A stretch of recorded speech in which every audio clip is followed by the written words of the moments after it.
is the foundation of great design. It can settle a building into its landscape. It can make an unattractive structural detail just disappear, and it can change your mood in a room instantly. Welcome to Let's Talk Color. I'm Amy Crane, architectural color consultant at Amy Crane Color. I'm a color expert and use color to transform spaces and products from the ordinary to the sublime. As a paint color specialist, realtor, and design writer, I've got my finger on the pulse of what's happening in the world of color. In each episode, I'll reveal best practices for choosing color by introducing you to masters of color for the built world.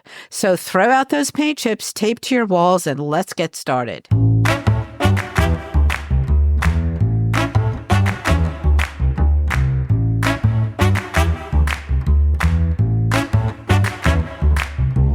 Welcome back my friend, colleague, and former co-host Amy Woolf to talk about the color and design trends right now, including the 2025 Color of the Year, now that they're all announced. Amy, why don't you just rattle off all of the major color names for us to get started? We've got from Dutch Boy, a color called Mapped Blue, which is a grade down turquoise, blue-green. Valspar Encore, which looks to me like a bright, I don't know, kind of a cadet blue, maybe. C2 Raku, which is a dark reddened brown. Dunn Edwards Caramelized, which is exactly what it sounds like. PPG Glidden, called Purple Basil for the color of the year for them. Again, exactly what it sounds like. Benjamin Moore coming in with another purple. They chose Cinnamon Slate, which is a desaturated grade down purple that almost feels neutral. Bear, again with the purplish, the purple vibe. We've got Bear Rumors. HGTV, Sherwin-Williams for HGTV picked Quietude, which is a great color, but yawn. Feels kind of like dated, but we'll get to that in a bit. Pantone, as we well know, the last one to roll out, selected Mocha Mousse, and Little Green, which is a UK brand, which we like to love around here, picked a color called Mochi, which feels a little bit like a light version of the Mocha Mousse. Mocha and Mochi. Okay. I know it's not of any relevance, but when they're all laid out like that on one page, it's always interesting to look at them all together. And I'm fascinated by how, with a couple of exceptions, they go beautiful as a color scheme all together. I really thought, wow, they feel so cohesive. Maybe because it's limited, there aren't really outliers like a bright green or any kind of yellow or a clear red, but they really harmonize beautifully together, which means nothing. But it is interesting, Amy. I think it's a good thought exercise. If you pull out the bright blue from Valspar, I think you're totally right. I think you could just do a whole house, a whole room. I think the Benjamin Moore Cinnamon Slate paired with the Quietude from Sherwin-Williams for HGTV, throw a little green mochi in there. That's wild. I don't think I would have ever thought about purple and teal together in quite this way, but I think they work. I think they both share they have a shared desaturation. Probably what those two work together. Well, I was going to say that. I think one thing, other than Valspar's Encore, which really is like a cadet or even cobalt blue, they are all desaturated muted colors. I mean, to different degrees, but there are no very clear colors in there. I think one thing that's so interesting is that different companies, I'm sure, start the process of deciding what their color of the year is going to be at different points. I know you've talked about being in the color marketing group and how many years ahead you work on palettes for the future. But I think it just feels like these were done really recently. And I did hear some interview of, I don't even remember which company it is. It might have been Benjamin Moore, who said they start working on it in January. So that's the same calendar year, which I think definitely helps make colors relevant to now because, there's only so much anticipating you could do for what the world's going to be about in 2 years from now. So, closer to the launch point seems to be quite valuable. I mean, I'm thinking back about the, I do on my blog at the end of the year, my color and design trend forecast. It's really a matter of what's happening right now and clearly going into the future. And, Browns, this is the second or third year, maybe second, that brown's been talked about really a lot. So it's interesting.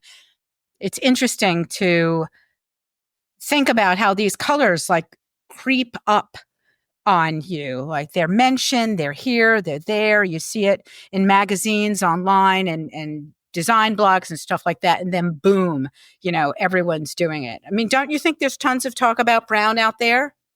I think brown for sure, and I know that this year, without giving away any specifics, with Color Marketing Group this year in our forecasting process, we certainly saw more brown and a movement toward red and darker reds.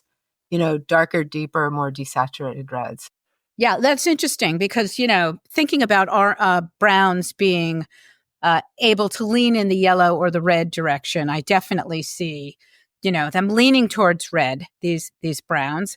And also, I'm in agreement with you. I mean, when I did my sort of trend forecast for colors this coming year, um, besides mentioning greens, which are still so much with us, I just clumped all of these colors together and said, you know, burgundy, brown, browny purple, deep plum. I put them all together and said, that's what's happening right now. And then as I think back to it, they all have this sort of deep redness in them. It's like that. That's what's tying them together for me, a deep red.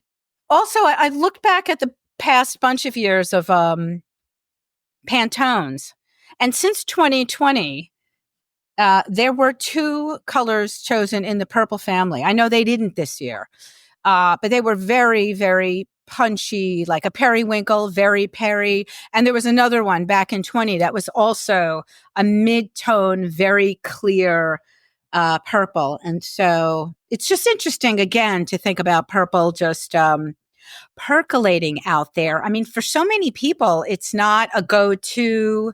It's not very usable or functional. I think it could be gorgeous. I mean, not necessarily as a whole room, but as aspects of your decor, or maybe even if you're doing a sort of deep. I always glom on like den, library, or dining room. It's those rooms you think about really being very comfortable to have a deep color in there. And I could see certain purples going in that direct, being used in that way. What do you think? Yeah, one of the colors we love to use is called Powell Smokehouse. And I haven't really looked at Powell Smokehouse up against Cinnamon Slate. I have a feeling it's a little more neutral, but it definitely, I've put it in powder rooms, put it in a music room, and it's definitely one of these kind of smoky mid-tone, not too dark. It's interesting. It's a color that feels dark, but technically isn't as dark as some of these other colors of the year. So I think it's really useful.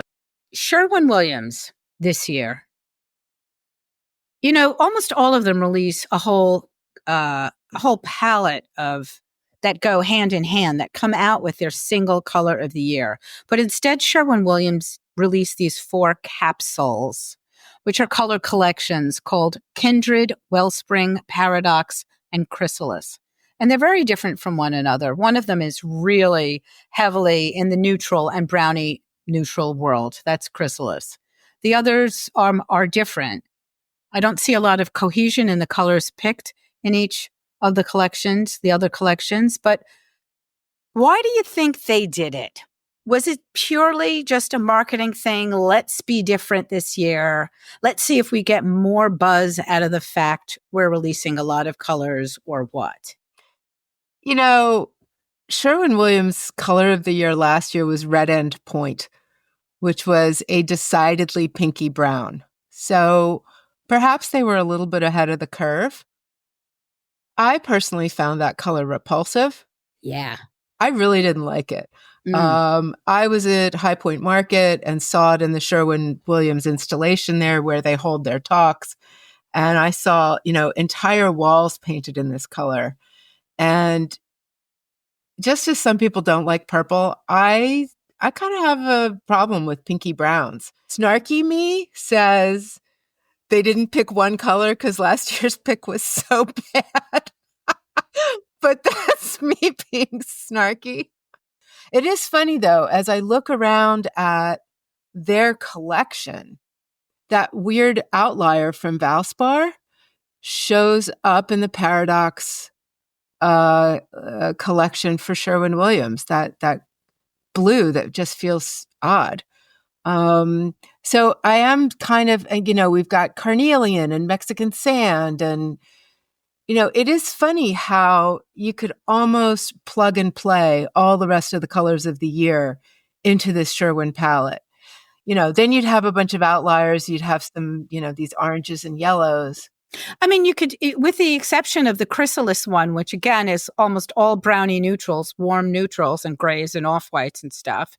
You could say that almost the other palettes just pick one color from each hue family. I mean, it's so unspecific to me. To me, it just dilutes the impact. It dilutes the impact of saying, this color's great and it's a new direction and think about using it next year because it's so fresh and modern and right now. But instead, if you've got 48 colors, like, meh. Yeah. Right. I've been through a kind of a mountain of design trend articles and, in the blogosphere and all of that. And I thought we'd kick around what's being reported, in the wider world of design, not just paint color, going forward into 2025. So why don't we start with, you went to some design show in London in the fall, right? I was at Decorex in the fall with my partner, Sarah, who is also my daughter, and had not been to Decorex before.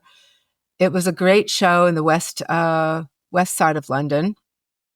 And what kind of blew my mind was how much pink and green there was. It was like a kind of pink and green pastel fever dream. And I was kind of shocked by that. And I still haven't, really processed and tried to figure out why and what was going on there.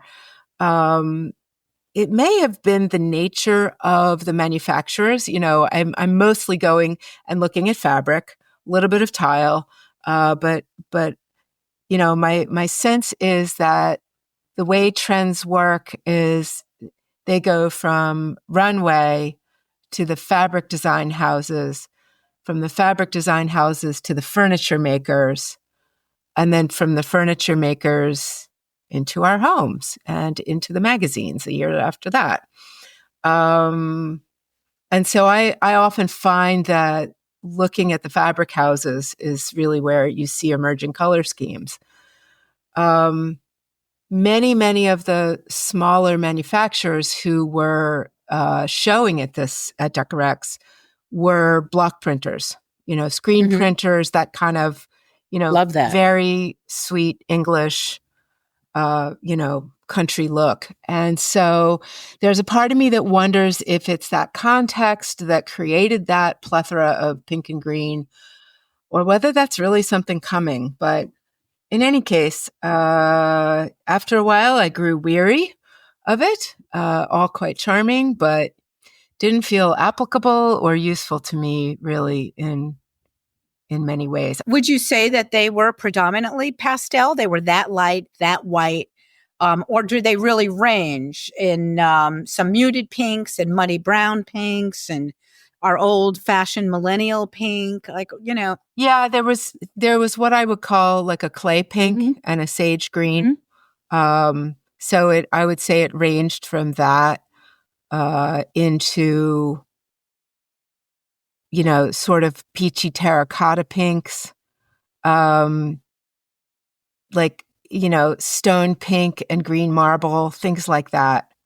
And it was largely shown with, browns, beiges, creams, warm neutrals, a little bit of olive green, things like that. But yeah, there were no bold, shocking, nothing that felt.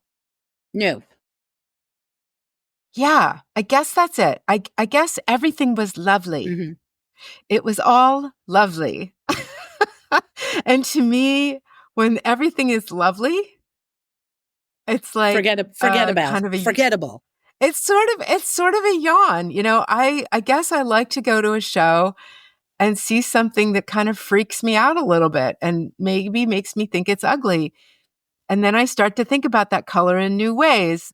Yeah, that's interesting. That's interesting you saying that, because I think back to the interview I did with the design writer Sophie Donaldson, and she had just come back from KBIS, the Kitchen and Bath show, right before we spoke, and she also said, when I said, "Well, what was there? What was new?" and she said, "All of these shocking colors for appliances," and in her opinion, the purpose of coming out with colors like that is to sort of shock, excite you, and have you think about colors and kitchen appliances in a different way. It really wasn't about coming out with, "Gee, that's so pretty. I'll take two and another one for my client." And so that's interesting, you saying that and thinking that you also want a little bit of shock and surprise when you see them come out with what's supposedly new and happening right then. Yeah, I was not shocked by anything I saw in London. Mm-hmm. Not in the showrooms, not in the design center, not at Decorex, and not on Pimlico Road, where we spent a day popping in and out of design studios. Gotcha. So yeah, no shocks, no shocking combination, Mm-hmm. and no shocking singular colors. Wah wah. Skipping over a second in terms of talking about trends, I am still amazed. We might have talked about this offline, or I remember like 1 or 2 years ago on the podcast, I asked you if you had been reading a lot about color drenching being the it idea, and you hadn't come across it yet, but so that continues to be a thing. But what's really fascinating to me is that Ruth Mothershead, if I'm pronouncing her name right, the creative director over at Little Green, I think it was her, decided to come up with a new concept called double drenching.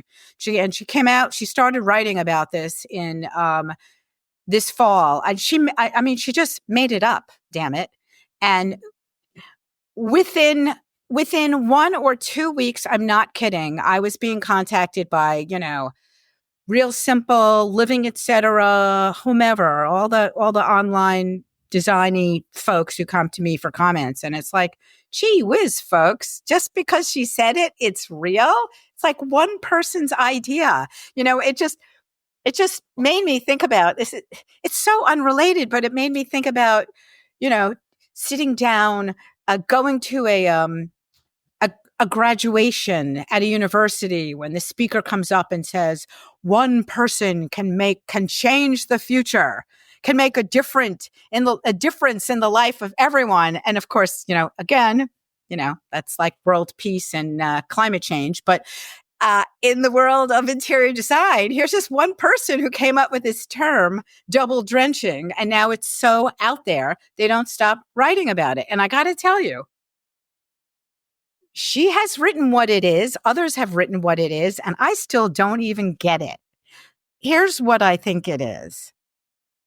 You pick a hue like blue, and instead of varying up the chromaticity or the value of all the blues you use in the room, you pick blues of different undertones. I'm going to use that word.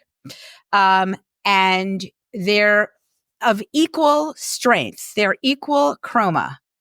And you use them all over a space. And still the whole room is blue, but it's all these. And you're hearing this from a person who often loves to dip a toe into clashing. they are often really clashing in ways. I have seen the pictures that they have put forward and I don't like it. And I say, why?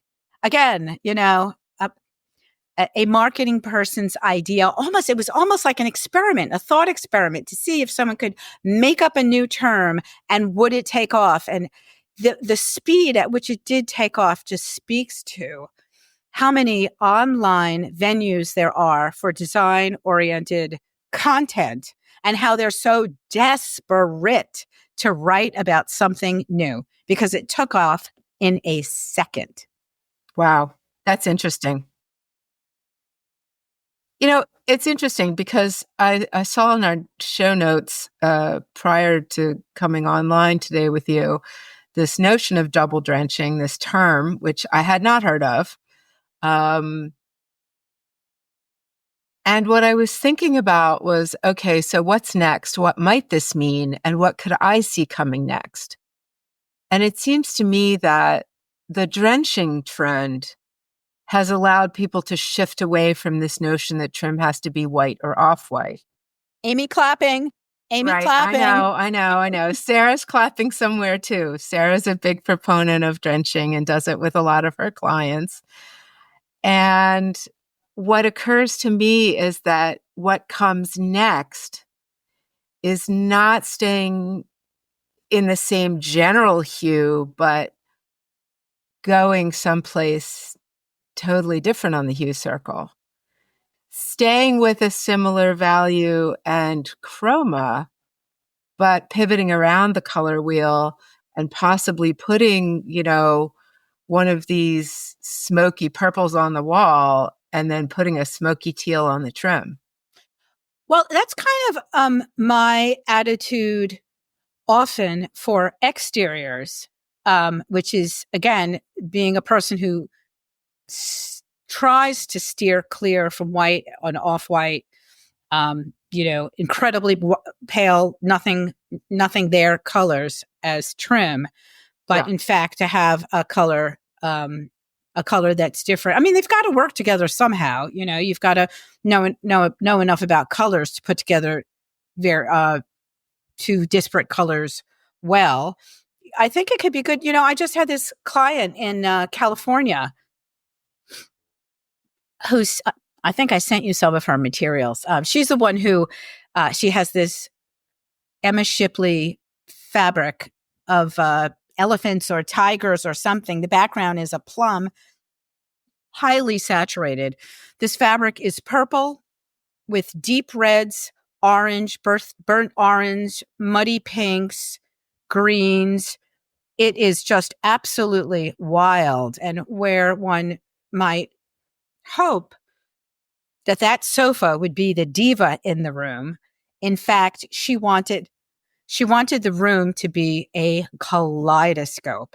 And her inspiration to pictures she sent me were rooms that were deep red with green trim, all clear, chromatic, clear colors, not muted colors, rooms with different ceiling, different trim color. I mean, personally speaking, way too much for me. And I actually did try to impress upon her that the more you had multiple colors all over the room, not just on the walls. She wanted different walls to be different colors and the trim to be different color and the ceiling to be a different color.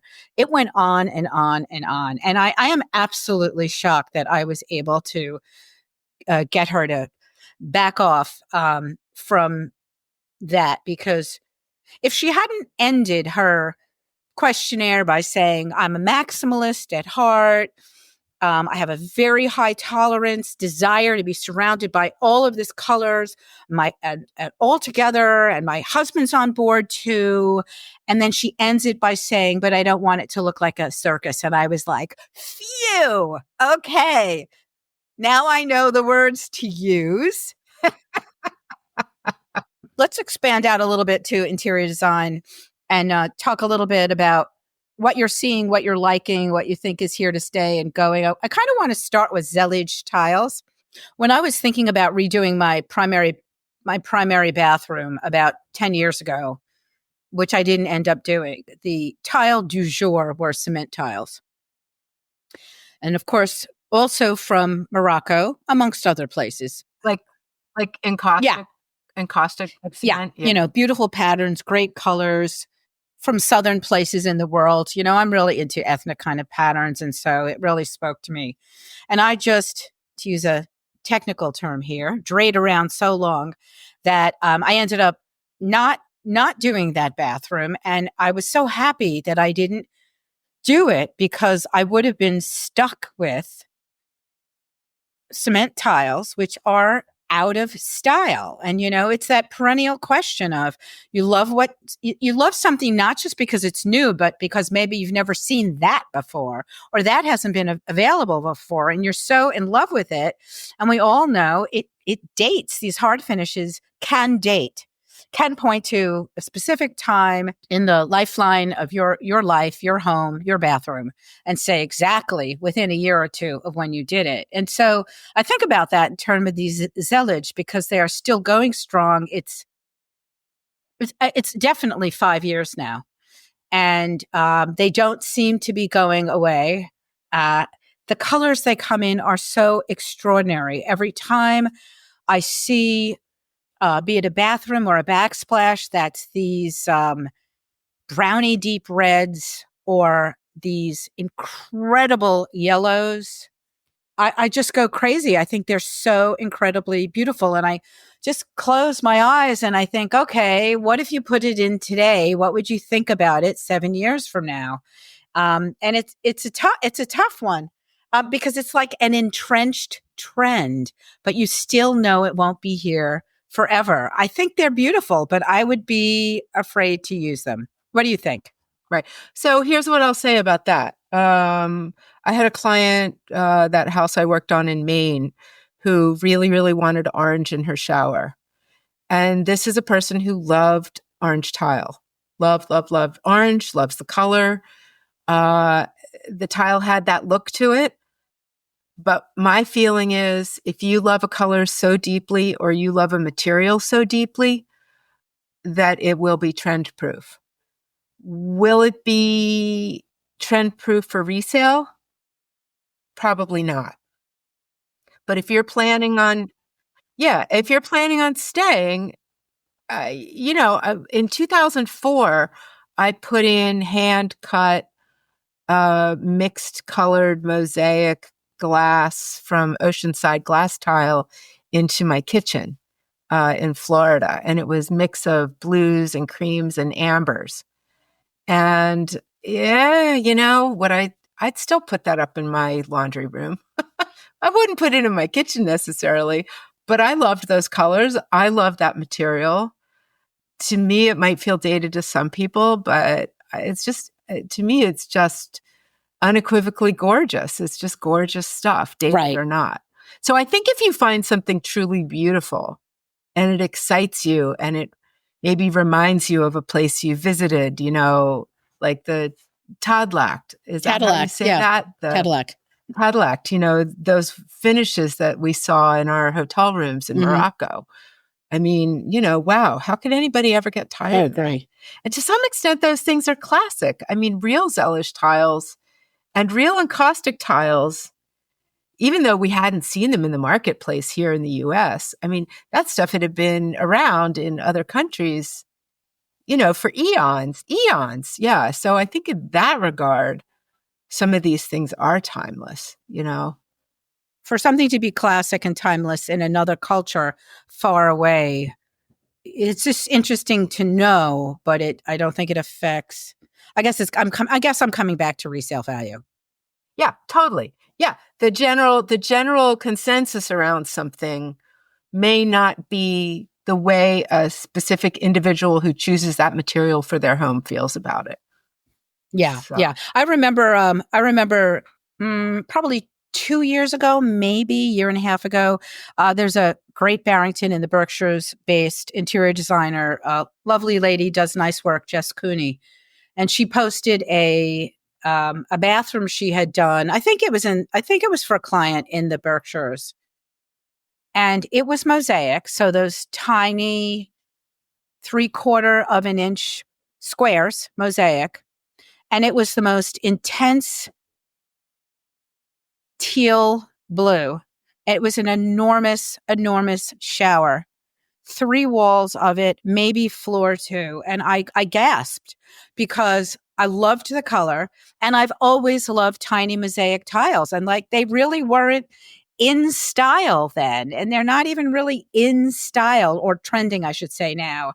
And I commented, I said, oh, I'm so blown away by this, Jess. I mean, you did something gorgeous that, isn't on Instagram, but it's something that hopefully you and certainly your client love. And this bathroom just blows me away. And, she wrote back and said, oh, I know, I love them too. And I would do that. I would almost do something like that before I would do a Zellage. And boy, I'm going to have to think about why.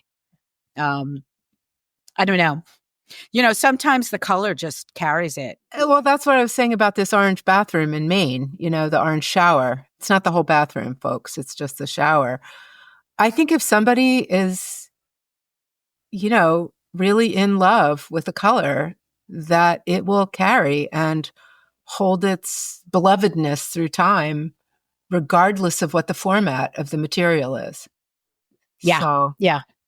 Power of color. Absolutely. On the staying on the topic of tiles, I think it's really interesting how the past maybe 4 years or so, we started seeing really a lot of checkerboard floors, tiled floors, or painted stenciled wood floors. The checkerboard, usually cream and another color, cream and black. The classic black and white. It could be marble. They were big, like a foot.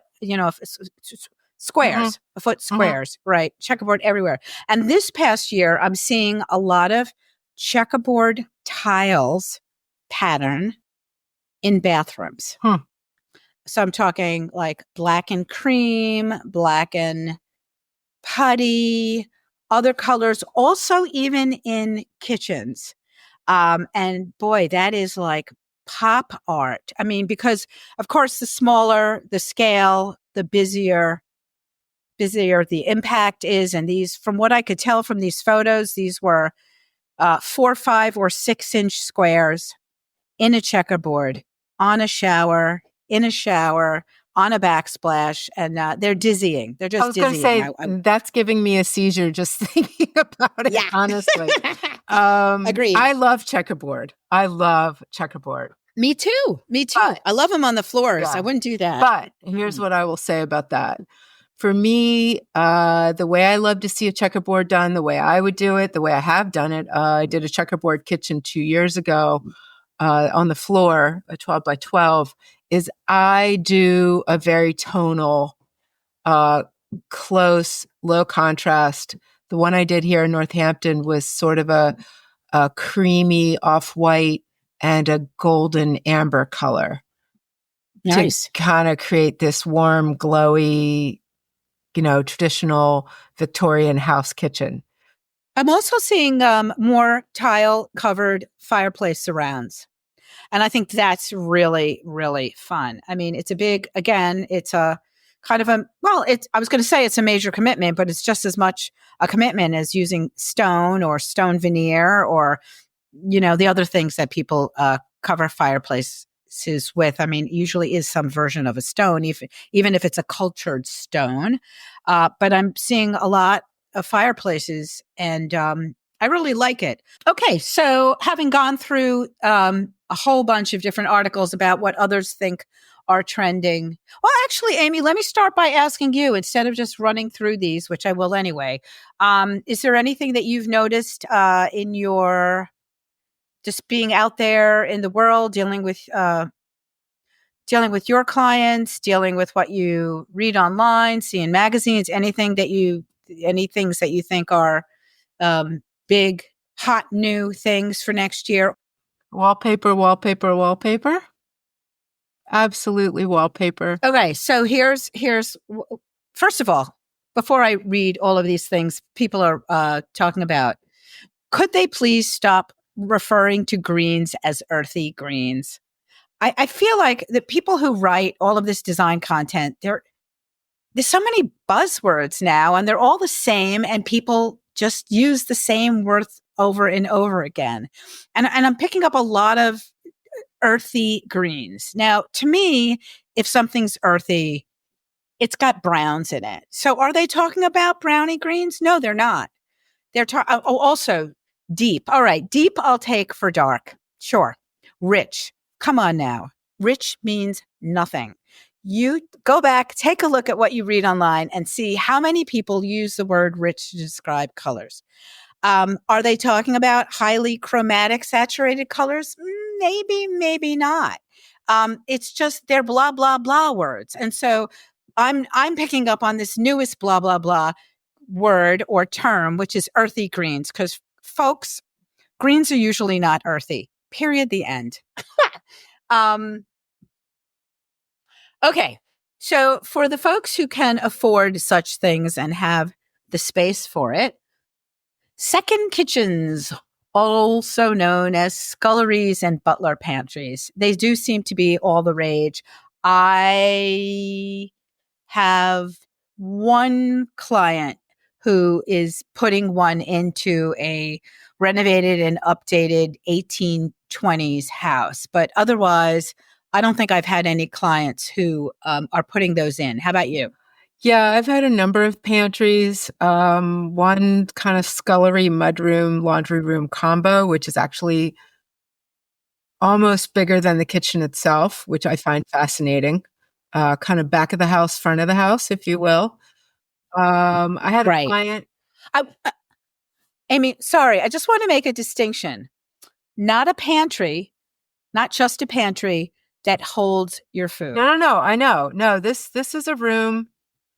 This is To have sinks and counters where you can have all of your mess. Yep. Yeah. Okay. This is yep. Yep. Yep. Extra dishwasher, laundry machines, not one sink, but two sinks, a big laundry sink and a, scrubbing up potting sink. These rooms are often accessible to the outdoors. So it's, where you come into the house and, leave your muddy boots and maybe wash your hands from the garden, maybe cut flowers and arrange them. Right. Right. Oh, definitely mudroom, laundry room combos. Definitely. This is more about a second kitchen. Yeah. So the one I'm referring to has the laundry, mudroom, and the scullery next door. So it all kind of flows into the same space. All the cabinetry is done the same in these two spaces. They are different than the kitchen. And put together, I think these two rooms are actually larger than the kitchen. So it's and then the house, there was a house that I worked on. I mostly did the exterior finishes for this particular house in New Hampshire, but they were putting in a full-on kitchen. They were having the so-called dirty kitchen and the clean kitchen so that this woman could make the mess and do the cooking and still entertain in the kitchen. Because let's face it, that's where everybody hangs out, is in the kitchen. Also, something that's been around for a bunch of years and it is not going away, but it's, and this again is for a certain echelon of folks, I would say, kitchen counters that are not quartz. They are not man-made. They are natural stones with wild, colorful veining. We've seen those marbles now that have purple veining, violet veining, turquoise veining, charcoal, black and white veining. I mean, they are, I think they're exquisite. It's a lot. It's a good, again, like 3 years easy that these have been kind of on the rise, getting bigger and bigger. I mean, it's a whole different maintenance situation when you're dealing with natural stone than with quartz. And it definitely, I mean, please make that the only diva in your kitchen, because if you've got a lot of other stuff going on, I think your head could explode. I mean, that's a very overstimulating space, but they are very colorful stones. I believe these marbles are extremely expensive, so they're not for everyone's pocketbooks. But I mean, I'm really still seeing a lot of that. Really, a lot of that. I first saw that purple veined marble in a waterworks showroom at the Boston Design Center a couple of years ago. I would think that despite how easily marble etches, and then if you go for a version that's not polished, it's matte instead, honed, which is even more porous, which could lead to even more staining and etching. If you've got a wild pattern in your marble, maybe the upside is it really camouflages all of the wear and tear and patina that your marble will get after years, unless you've got a little servant cleaning up after you. Somebody running after you to mop up the lemon juice. I think it's for people who only make reservations. They don't actually make food. Was just reading about fabric covered light fixtures in a kitchen. And I thought, wow, how impractical. I just think about, my go-to is tomato sauce flying through the air. Maybe I think that because there's 2 dots of tomato sauce on my ceiling waiting to be painted over. It seems very impractical. I just read about it in an article. I don't know. Have you seen it? I can't for the life of me imagine it. I mean, I'm a person who tries to dissuade my clients from using clear glass in a kitchen, for light fixtures. I'm always looking for a little bit of antiquing, a little bubble, a little crackle, a little cloudy, Seeded. A little milky. Yeah. Something. Yes, exactly. Seeded glass to kind of hide the flying sauce. But fabric, I don't know. That's just for the rich and famous, I'm afraid. I'm also... Or you know what? Actually, you can do that if you've got a clean kitchen and a dirty kitchen. Ah, there you go. See, if your tomato sauce was in the dirty kitchen, you could have all the fabric you want. Oh my gosh. Yeah. Yeah. I mean, the other thing also is I also look to have milk glass or seeded glass or something because I find the glare from bulbs, exposed bulbs, be it in my bathroom, be it anywhere. I find that really quite disturbing. No. Let's see what else. In Elle Decor, they polled 15 interior designers and many said living rooms are being used differently now. They're referring to more formal living rooms, but also ones that prioritize entertaining and not technology. And again, this is for people who have the space to have perhaps a media room where they're not watching TVs in there. It's more about bar carts and multiple seating vignettes, fireplaces, well, that you either have or you don't, and not having a living room centered on a TV. I'm all for it.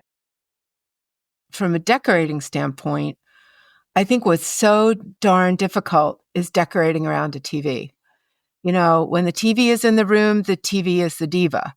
In terms of function, TV is a functional diva and an aesthetic nightmare for me personally. TV's over the fireplace, just shoot me now. TV's propped up in the corners so that you can see them from everywhere. Oh my God. It's interesting. It makes me think, about possible social backlash. I think a couple things have happened. One is I think people socialize a little more at home, possibly as a result of COVID. Everybody got stuck at home. And we all wanted to be back out again, but I think that there's a certain amount of comfort many of us derived from being home during the pandemic. I think an awful lot of people spent an awful lot of money on their homes during the pandemic. I think a lot of disposable income went from travel and restaurants and got plowed into home design. For sure. We were all swamped and busy as all get out. And so people are having people in more, and I think it may also be a backlash of an over-screened existence. So many screens. We've got our phones with us constantly. We're watching the news on the subway. We're, good Lord, people have like internet on their refrigerators, right? I mean, is that still even a thing? That was a thing a while ago, I love that this is a trend. And so I think as, the boomers age and, even the millennials are getting older. And, maybe we've got more room to play around with the spaces in our house and start to use them for different things. Certainly, there's been a mention about curves not going anywhere. And that's interesting because think about all of the curving sofas, round side tables and coffee tables. But I'm really thinking about so much of upholstered seating being curved. Sometimes they allude to a deco sensibility or sometimes something else, but they seem to really still be out there and really hot. It's funny. I like circles, but I'm not a curved sofa person. I don't personally gravitate towards it at all. I'm like really into squares, Amy. I like square rooms. I like angles and things like that. So these curved sofas don't really turn me on, but they are really popular, and it's been a bunch of years now that I'm still seeing it in the magazines. Well, I think what's interesting is that we started with the curved sofas in the what I call teddy bear upholstery coming out of the pandemic. Yeah, shearling upholstered chairs. I think everybody was looking for comfort extreme. And so what I'm seeing is that the shearling and that whole teddy bear extreme look has waned, but the curved sofa situation has not gone away. We have maintained that. I do think that a curved sofa can be a problem solver in a tricky space. I think it is a way to get a little bit of the function of a sectional without the size and clunky commitment of a sectional. I mean, when you think about a sectional, it's a nice angular array of seating. And I think you can almost replicate that with something with a little bit of a curve to it, but you're kind of squeezing out a similar function, conversationally speaking. And I don't, have I specified a curved sofa? No, not. I have not done that. Do I like the look? Yeah, it's okay. Do I think it solves some problems? Yes, absolutely. Would I have one in my own house? Probably not. Okay. Hey, let's touch on exteriors before we go. So, okay, I would say that besides my endless fascination with the ever-growing trend of trim matching the body color of a house, I would say this past year and going forward is still about white and off-white houses. I think that's really hot out there. There's a third annual national survey conducted by the Harris Poll people on behalf of one-siding companies, and homeowners reaffirmed off-white and cream is the most popular siding color. After that, white, then light brown, light gray, medium blue. That's what came out of that particular poll. From Fixer.com has come onto the scene in the last few years. Another website about DIY and home building and renovating. Okay, their poll says they polled designers who said the most popular color for home buyers is going to be off-white. Again, off-white.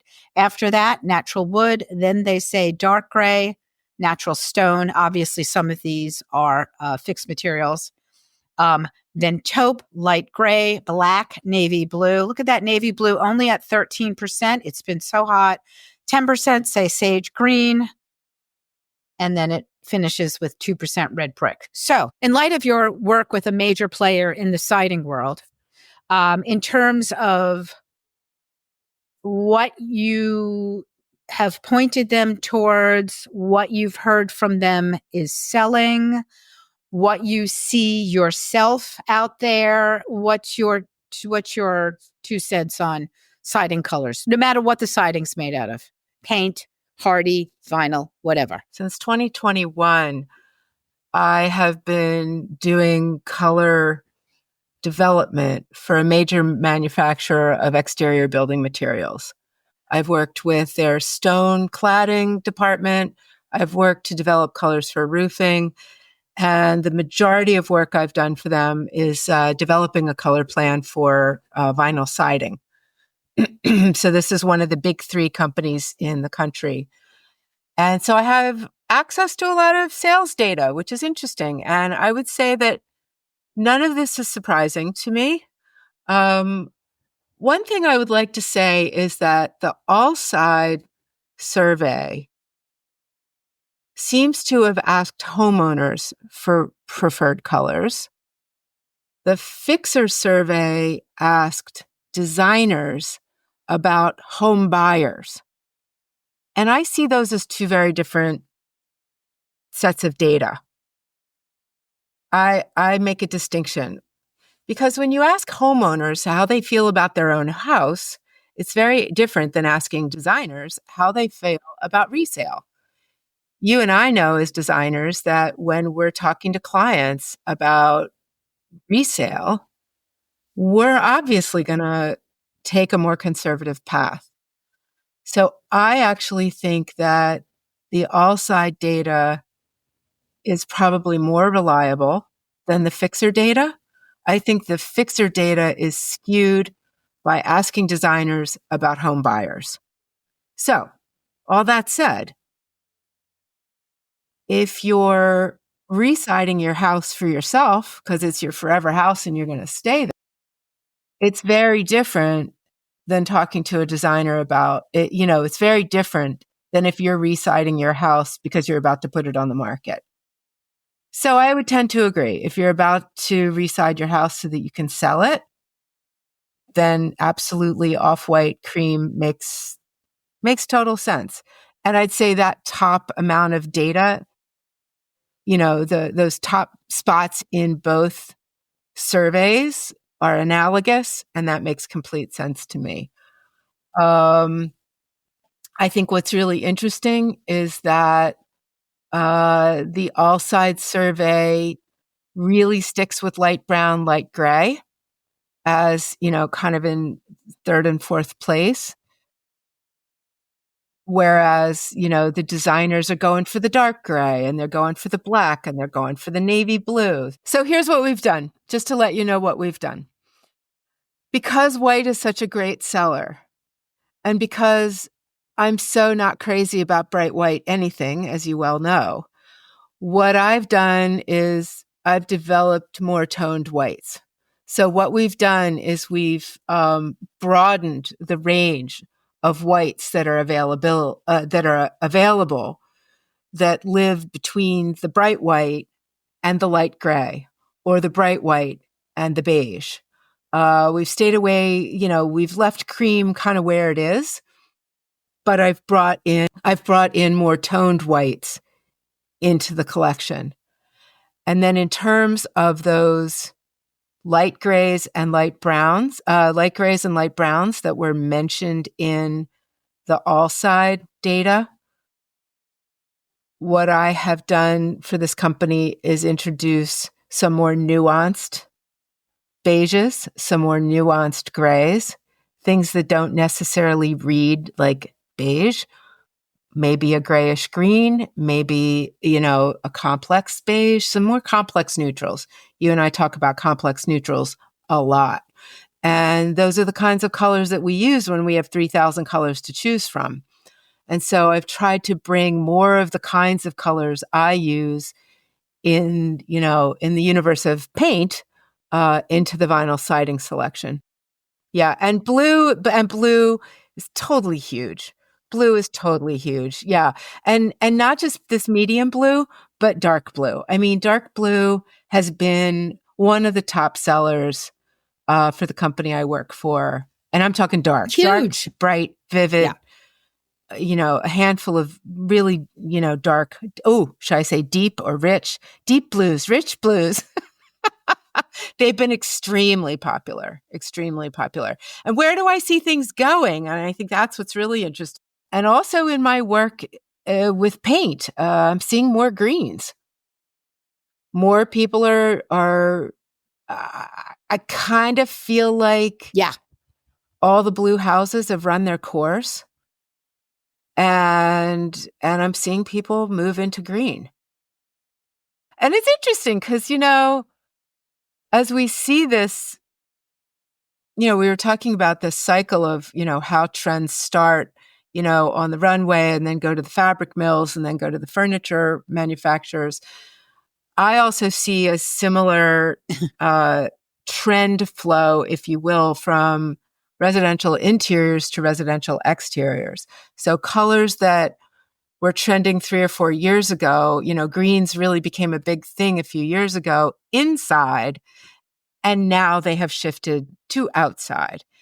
Prior to that, blue was, every darn color of the year was blue, 5 years ago. And then the blue house thing took off like crazy. You gotta wonder, Yeah. are we going to have red houses come back? I mean, yeah, it'll be really interesting to see if the burgundies, those really, and I know burgundy, there's some negative connotations with the burgundies, but deep toned reds. Yeah. I'm kind of guessing not, but we shall see. We both love greens, and I've been lucky enough to have clients who've wanted greenhouses for quite a number of years. But I agree with you. There's more people open to it now, wanting it now, suggesting it now. I do tons of work across the country, probably more virtual work now than I do even locally where I live, but I live in the country in upstate New York. And so we've got, older houses here, historical houses here. People there's this dividing line where you've got this portion of people who are picking a green because they want to, not using their words, using my words, settle it into the landscape, have it really meld with its landscape, disappear into the landscape. And then there are people who right away will say, not green. The whole exterior is green. I don't want it to just disappear out in the woods and the greenery around my house. So it's interesting how people have, obviously their houses are in different settings, but they have a different point of view about why green will or won't work for them. A couple of months ago, I was in Sag Harbor, which is a beautiful historic town on the east end of Long Island in the Hamptons. The houses are often from the 1600s in the village itself. And you would be surprised how many houses are, the number one color is white, way more than I have seen in the past, way more than I've seen anywhere. So many whites. And then they are sprinkled with your black, off black, and charcoal dark houses. So there's almost no contrasting trim in anyone's house there, which is interesting because that is also a historical look as well as a modern look.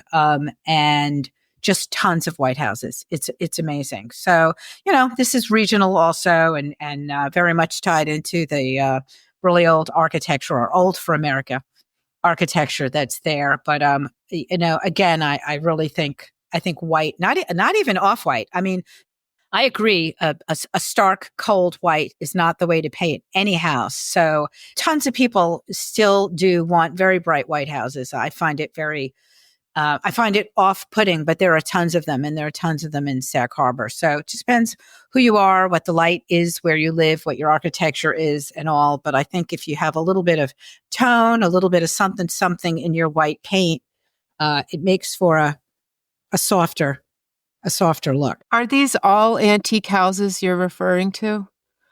I mean, there's the historic, there's a reason for all this, and that's that, people just weren't putting pigments in paints back then. It was only really the wealthy who could afford, to put pigments in their paints. That's why everything was painted white. That's why wainscotings were painted white, because that was the cheap paint. And they could put something above the chair rail or above the wainscoting.